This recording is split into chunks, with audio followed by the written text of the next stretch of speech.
Magandang umaga po, kapamilya. Ito po si Father J-Boy at tayo na po at magkapet pandasal.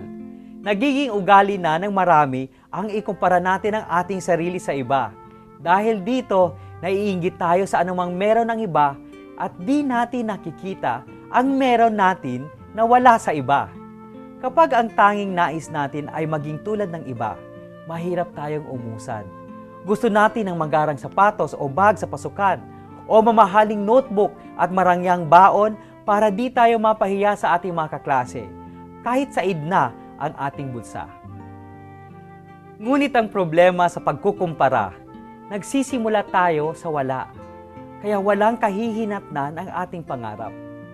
Bumili ng mga bagay na kasya sa ating budget. Isipin ang tanging kailangan para sa pag-aaral at huwag isama ang para pasikat lamang. Ito ang aking punto. What you are born with is God's gift to you. What you make out of yourself is your gift to God.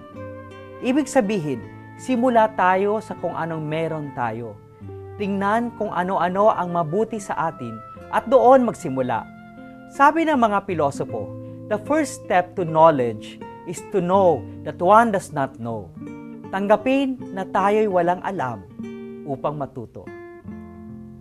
Begin from what you are, not from what you're not.